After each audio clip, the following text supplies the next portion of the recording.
देते देते एकदम से एक ऐसा कॉल आता है जिसे देख करके आपके चेहरे पे प्यारी सी स्माइल आ जाती है। वो समझ सकते हो किसका है? आपके बाबू या आपके बाबूड़ी का कॉल आता है। बाबू थोड़ी देर बात कर लो ना। बाबू को और क्या चाहिए? बाबू जाकर के साइड में, हाँ बाबू टेस्ट तो बाद में दे लूंगा, कौन सा कुंभ का मेला है जो 12 साल में एक बार आता है। यहीं पे अपने कैरियर से 10 कदम दूर जा चुका है। आपने 2 बार डिस्कनेक्ट कर दिया, उसके बाद में फिर से एक टेक्स्ट मैसेज आता है, बाबू आई मिस यू ना, कॉल कनेक्ट करो ना। फिर और क्या चाहिए? पिघल जाता है बेचारा। पिघलने के बाद में टेस्ट को बंद किया। टेस्ट को बंद करने के बाद में, हाँ बाबू सॉरी टेस्ट दे रहा था, कोई नहीं बाद में दे लेना, तुम्हारे तो फ़ोन में कहाँ जाने वाला है। और बाबू को क्या चाहिए? ये चीज़ करते करते बाबू कब हाबू बन जाता है उसे पता ही नहीं चलता।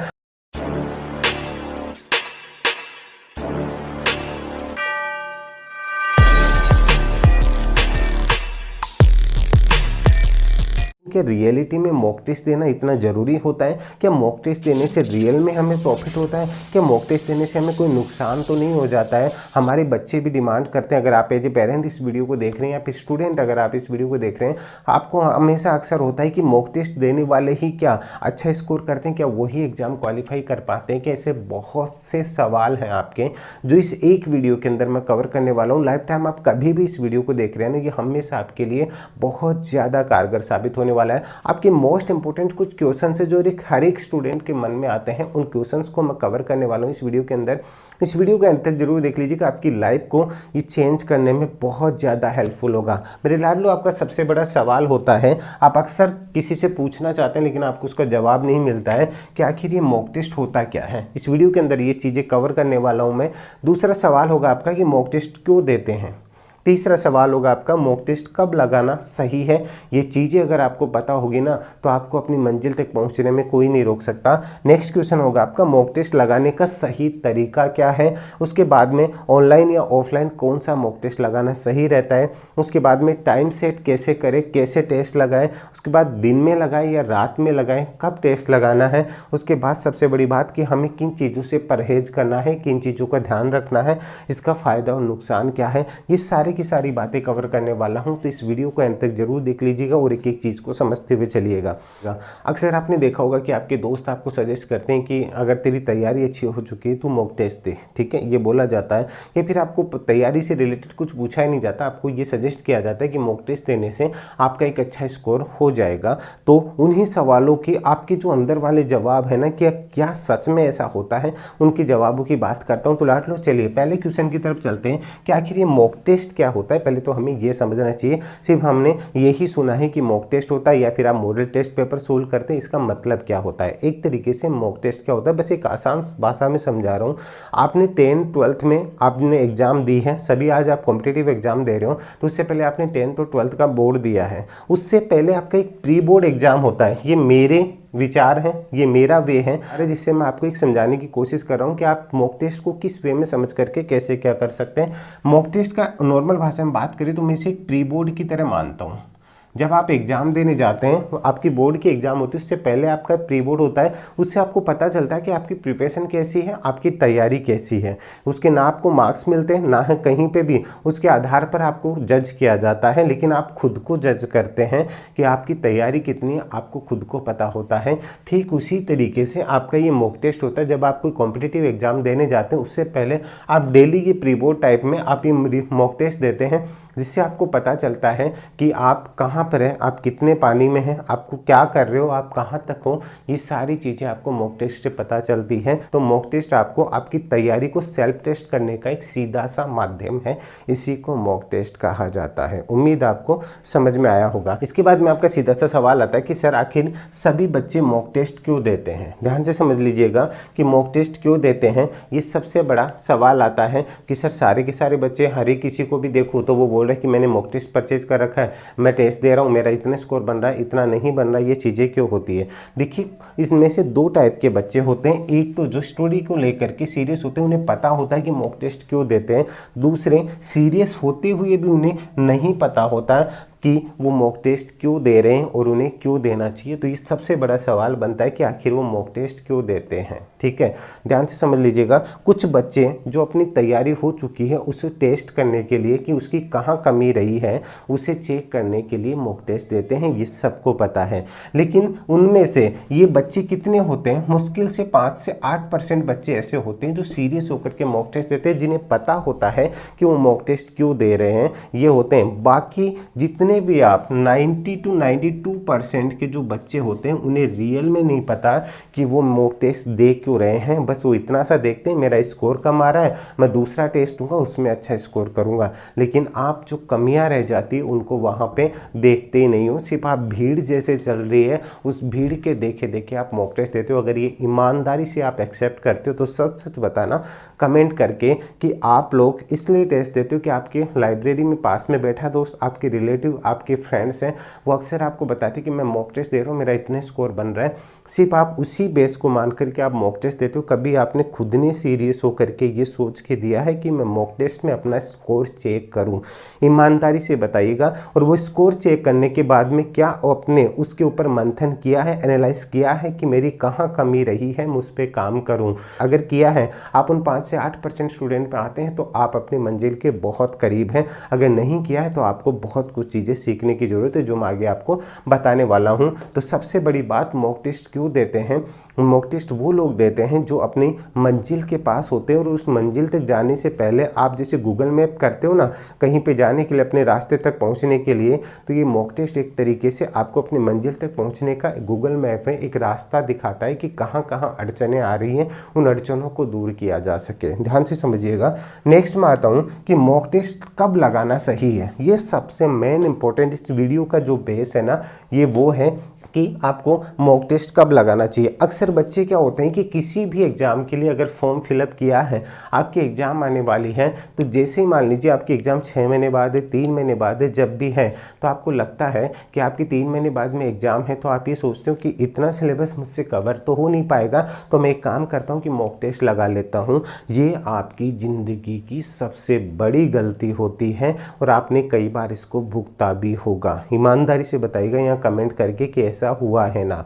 मॉक टेस्ट क्या होता है आप उसे समझ ही नहीं पाते। मॉक टेस्ट सिर्फ अंश मात्र होता है उस सिलेबस का जो आप एग्जाम देने जाते हैं उसमें से। ऐसा कोई भी मॉक टेस्ट नहीं है जो आपको 100% रिजल्ट दे दे, जो कि आपका एग्जाम में आ जाए। ऐसा कोई भी मॉक टेस्ट नहीं है जो आपको 70% भी वहां से क्वेश्चंस मिल जाए। इवन आपको 50% भी क्वेश्चंस वहां एक मॉक टेस्ट से तो नहीं मिलेगा, आप अलग अलग से मिलाओगे तो भी आपको इतना होता है कि मुश्किल से 15 से 20% मटेरियल आपको उस मॉक टेस्ट से मिलता है। तो मॉक टेस्ट देने का मतलब क्या होगा? सर अगर वहां से हमें मटेरियल नहीं मिलता है, लाडलो मॉक टेस्ट का मतलब होता है कि आप उस पैटर्न को फॉलो करते हैं कि उस पैटर्न में कितने क्वेश्चंस आएंगे, किस टाइप के क्वेश्चंस आते हैं, उस टाइप को आप मॉक टेस्ट देने के बाद में एनालिसिस कीजिए कि मान लीजिए से मैथ में से आप कंपाउंड इंटरेस्ट पढ़ रहे हो, तो कंपाउंड इंटरेस्ट में से किस टाइप के क्वेश्चन फ्रेम हो रहे हैं, सिंपल इंटरेस्ट से किस टाइप के क्वेश्चन बन रहे हैं। आप जीके के अंदर इंडियन हिस्ट्री में से क्वेश्चन बनने हैं आपको, तो इंडियन हिस्ट्री में बहुत सी चीजें हैं, ठीक है, मिडाइवल है, एंशिएंट है, तो सब में से किस किस टाइप के, कहाँ से किस टाइप के क्वेश्चन बन रहे हैं, वो सारी चीजें आपको वहां से एनालिसिस करके एक मौका मिलता है कि आप अपनी कमियों को सुधार लो। लेकिन आप उन पे ध्यान नहीं देते हो, आप सिर्फ क्वेश्चन देखते हो, ये मुझे आया तो ठीक है, नहीं आया तो ठीक है, मैं नेक्स्ट वाले टेस्ट के अंदर ये चीज करूंगा। लेकिन क्या कभी आपने ऐसे किया है कि आपने जब टेस्ट दिया है, टेस्ट देने के बाद में पूरा का पूरा सोल्व होने के बाद में अगर आपके जितने भी मार्क्स आए उनमें से जितने क्वेश्चन गलत हुए हैं उनको आपने देखा कि मेरे 4 क्वेश्चन गलत, यार मेरे इतने गलत क्यों हो गए, मैं तो बहुत पढ़ता हूँ। आपने वहाँ पे सिर्फ टेस्ट दिया है। ध्यान से समझ लीजिएगा मेरा सवाल क्या चल रहा था कि मॉक टेस्ट कब लगाना सही है। आप ध्यान से सुनिएगा, आपको सबसे बड़ी बात है कि मॉक टेस्ट कब लगाना चाहिए। पहले जब आप अपने सिलेबस को पूरी तरह से कंप्लीट कर चुके हैं। ध्यान से समझ लीजिएगा, जब आप अपने सिलेबस को पूरी तरह से कंप्लीट कर चुके हैं, एक बार नहीं, ठीक है, मिनिमम एक बार तो करना ही चाहिए, लेकिन कम से कम अगर आप 2 बार या 3 बार अपने सिलेबस को कंप्लीट कर चुके हैं, आपको ये लगता है कि इसमें से मैंने कुछ भी बाकी नहीं छोड़ा है। ऐसा नहीं कि आप एक बुक को पढ़ने के बाद दूसरी बुक पढ़ लो, तीसरी बुक पढ़ लो, नहीं, किसी महान व्यक्ति ने भी कहा है कि आप 10 बुक पढ़ने से अच्छा एक बुक को 10 बार पढ़ लीजिए, वो आपके लिए बेहतरीन होगा। ठीक है, इस बात का ध्यान रखिएगा। जब आपको लगे कि एक ऑथेंटिक बुक को आपने 2 से 3 बार कर लिया है, मैंने एक एक चीज़ को बारीकी से समझा है, उसके बाद आपको लगता है कि मैं कैसे सेल्फ को चेक करूं कि मैंने जो पढ़ा है वो मुझे आता है, वो ही मॉक टेस्ट होता है। आपने जो अब तक किया है उसको चेक करने के लिए जो सेल्फ टेस्ट लगाया जाता है वो ही मॉक टेस्ट कहा जाता है, उसे ही मॉक टेस्ट बोला जाता है, उसे ही मॉक टेस्ट आम भाषा में लोग आपको समझा करके जो है सजेस्ट करते हैं, वो ही मॉक टेस्ट होता है। लेकिन अब मैंने ये सवाल बार बार मैं क्यों बोल रहा हूँ कि कब लगाया जाता है, ये तब लगाया जाता है जब आपकी तैयारी कंप्लीट हो चुकी होती है। लेकिन आप लोग करते क्या हैं, जैसे एग्जाम आपके नियर बाई होती है तो आप मॉक टेस्ट लगाना प्रारंभ कर देते हैं। आपको उनमें से मान लीजिए 50-60% आने लग जाते हैं, 70% आने लग जाते हैं, तो आपको लगता है कि मैं तो कोई भी एग्जाम क्रैक कर लूँगा। उन मॉक टेस्ट के आधार पर आप एग्जाम क्रैक नहीं कर सकते। मॉक टेस्ट सिर्फ आपको आपकी कमियां बताने के लिए है। अक्सर आपने ये भी देखा होगा, जब हम मॉक टेस्ट देते तो मॉक टेस्ट देने के बाद में हमें और ज़्यादा टेंशन होने लग जाती है कि मैं कहाँ पर हूँ, मैं कहाँ स्टैंड कर रहा हूँ, लोग तो मुझसे बहुत आगे निकल चुके हैं, तो आप प्रिपरेशन करने में और भी पीछे चले जाते हैं। तो ये प्रॉब्लम कब आती है, आपको मॉक टेस्ट कब देना चाहिए, इसीलिए मोस्ट इंपॉर्टेंट होता है कि आपको एक सही समय होता है। पहले आप प्रॉपर तरीके से प्रिपरेशन कीजिए, आपको लगता है कि आप इस चीज़ में पूरी तरीके से कंप्लीट कर चुके, उसके बाद मॉक टेस्ट दीजिए, नहीं तो आप पूरी तरीके से इस चीज़ में बैकफुट पे आ जाएंगे। एक और चीज़, आप जब मॉक टेस्ट देते हैं तो अपनी एग्ज़ाम के 15 दिन पहले ही मॉक टेस्ट दीजिए। 15 दिन पहले ही मॉक टेस्ट देना बंद कर दीजिए। मैं ऐसा क्यों कह रहा हूँ, क्योंकि मॉक टेस्ट आप जब देते हैं तो उस चीज़ में एक चीज़ का गौर कीजिएगा, कुछ कमियाँ आती हैं, उन कमियों को देखने के लिए कम से कम कुछ सुधार करने का भी तो मौका मिलना चाहिए ना। तो 15 दिन पहले आप मॉक टेस्ट दे करके अपनी कमियों को तराश लीजिए कि आपकी कहाँ कहाँ कमियाँ हैं। उन कमियों को उसके बाद में उन 15 दिनों में दूर कीजिए, पूरा कीजिए। उसके बाद जब आप एग्ज़ाम देने जाएंगे ना तो एक अलग ही पॉजिटिविटी आपके अंदर होगी। इस चीज़ को एक बार ज़रूर अपना के देखिएगा। पहले अच्छे लेवल पे अपने पूरे सिलेबस को कंप्लीट कीजिए, उसके बाद ही आप मॉक टेस्ट देना प्रारंभ करें। लेकिन आप उन कमियों के ऊपर काम नहीं करते हो। उन कमियों पे काम कैसे करना है वो चीज़ मैं आपको बताता हूँ, ध्यान से समझिएगा। मॉक टेस्ट लगाने का सही तरीका क्या है, इस तरीके पे जाने से पहले मैं आपको उन कमियों पे काम करना बता देता हूँ। देखिए, आपको करना क्या है, आप अपना टेस्ट लगाते हैं। टेस्ट लगाने के बाद में आप जो आपकी कमियाँ रही है, मान लीजिए आपके 20 क्वेश्चन का या 100 क्वेश्चन का आपका टेस्ट था, उनमें से आपने 70 क्वेश्चन राइट किए हैं, राइट। 70 क्वेश्चन करने के बाद में जो 30 क्वेश्चन थे उनमें से आपकी मिस्टेक हुई है, तो आप अगर ऑनलाइन टेस्ट दे रहे हो, ऑफलाइन दे रहे हो, इसके बारे में आगे बताने वाला हूं। तो आप उस क्वेश्चन को है वो अच्छे से उसको या तो स्क्रीनशॉट लीजिए, या फिर अगर आप ऑफलाइन दे रहे हो तो आपके सामने है, उसमें से उसको अच्छे से जा करके उस टॉपिक में से, अगर आपने वो टॉपिक पढ़ा हुआ है तब तो आपको कोई प्रॉब्लम नहीं, आप डायरेक्टली वहाँ पर पहुँचोगे। नहीं पढ़ा हुआ है तो आप ऐसे तुक्के मारते मारते वहाँ पहुँच जाओगे। तो उस क्वेश्चन को अच्छे से देखिए। उस क्वेश्चन को देखने के बाद में उससे रिलेटेड और कितने क्वेश्चन बन सकते हैं, उस टॉपिक को जाकर के वहां से वापस से जाकर के पढ़िए। उस क्वेश्चंस के ऑप्शंस जो दे रखे ना, उन ऑप्शंस में से उससे रिलेटेड ही आपको ऑप्शन मिलेंगे, उससे मिलते जुलते, तभी तो एग्जामिनर आपको कंफ्यूज करेगा। तो उन ऑप्शन से रिलेटेड क्वेश्चंस और क्या बन सकते हैं उनको भी जाकर के आप वहां चेक कीजिए, तो आपको मॉक टेस्ट का फायदा मिलना स्टार्ट होगा। ये चीजें मैं आगे और थोड़ा सा आपको समझा रहा हूँ कि मॉक टेस्ट लगाने का सही तरीका क्या है वो समझिएगा। इसमें आपको कब लगाना चाहिए की जो बातें हैं आगे वो चीजें आपको क्लियर होने वाली है। पहली बात तो ऑनलाइन लगाइए या ऑफलाइन लगाइए। देखिए, इस चीज़ को लेकर के मैं आपको क्लियर कर दूं, अगर आपकी एग्ज़ाम आप ऑनलाइन देने वाले हैं, ध्यान से समझिएगा, अगर आप अपनी एग्ज़ाम ऑनलाइन देने वाले हैं तो बेस्ट होगा कि आप ऑनलाइन ही मॉक टेस्ट लगाएं। ध्यान से समझिएगा।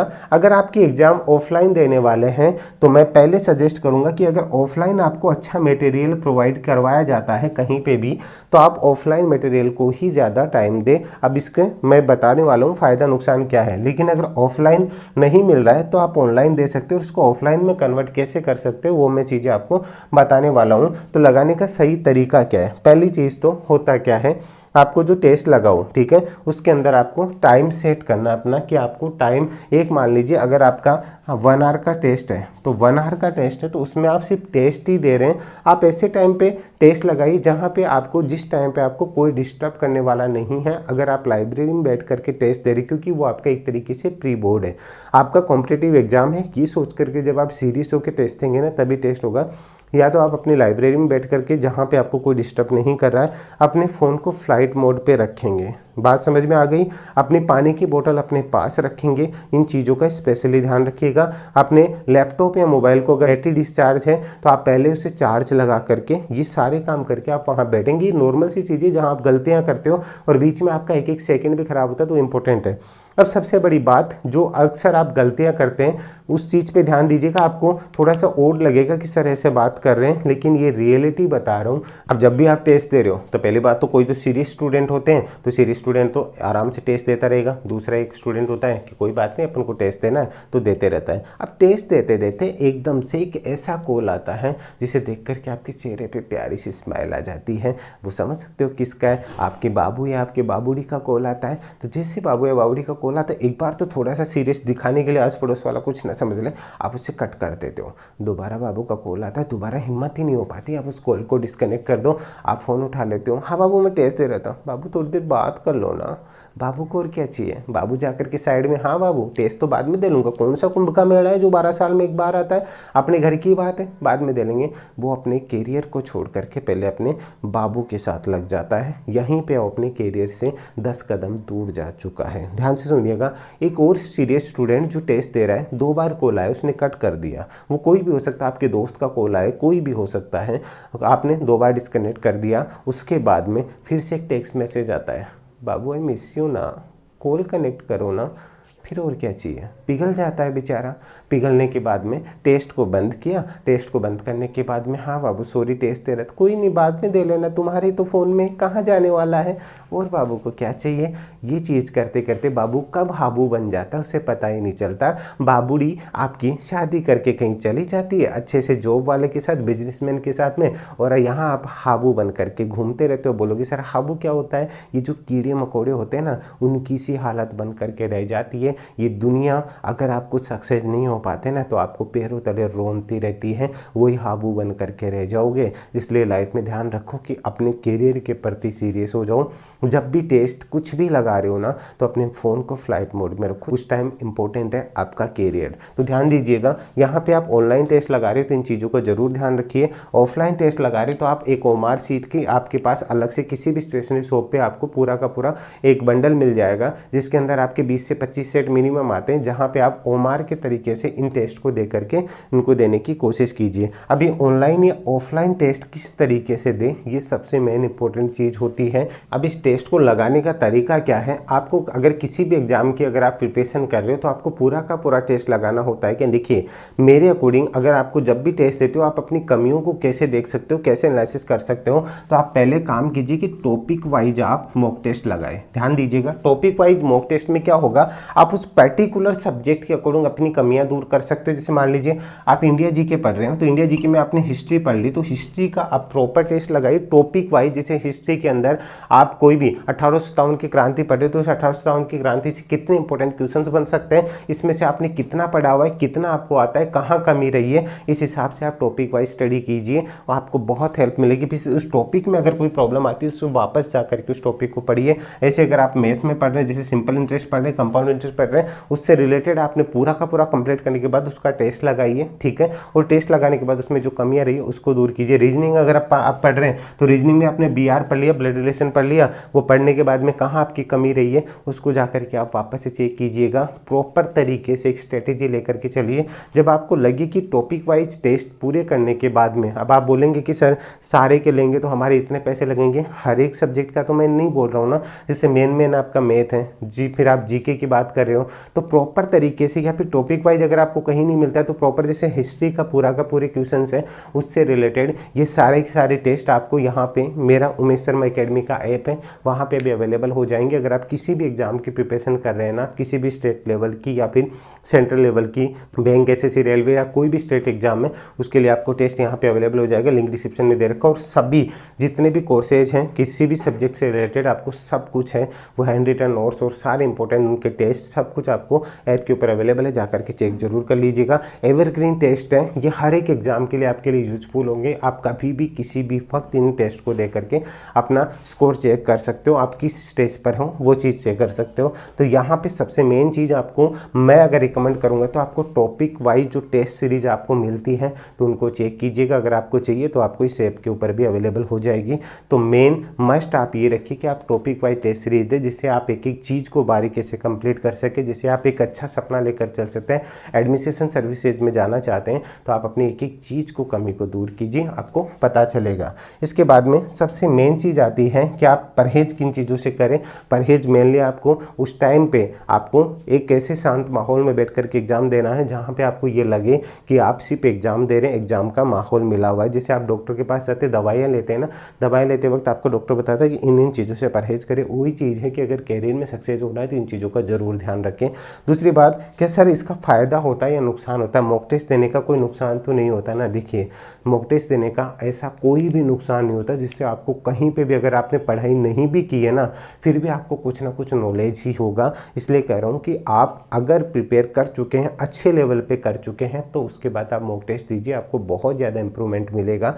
लेकिन वो तभी दीजिए जब आपने सब्जेक्ट को पूरी तरह से कंप्लीट कर चुके हो, ठीक है। तो इन चीज़ों को ज़रूर ध्यान रखिए। हर एक बच्चे के मन में ये सवाल होते हैं मॉक टेस्ट को लेकर के, कब दिया जाना चाहिए, क्यों दिया जाता है, कैसे क्या दिया जाता है। मैंने एक एक चीज़ आपके लिए कवर की है और जो चीज़ें परहेज करने के लिए बताएं, प्लीज़ उन चीज़ों पे काम करके देखिए, आपको डेफिनेटली 100% रिजल्ट मिलेगा। उम्मीद है ये चीज़ें आपके लिए बहुत हेल्पफुल होगी। ऐसे ही वीडियोज़ के लिए और स्टडी मटेरियल रिलेटेड वीडियोज़ भी आपको इस चैनल के ऊपर मिल जाएंगे। चैनल को सब्सक्राइब जरूर कर लीजिएगा। उम्मीद है आपके लिए ये वीडियो बहुत ज़्यादा हेल्पफुल होगा और अपनी लाइफ में ज़रूर सक्सेस पाएंगे। इसी उम्मीद और विश्वास के साथ अभी के लिए इजाज़त दीजिए। जय हिंद, जय भारत, धन्यवाद।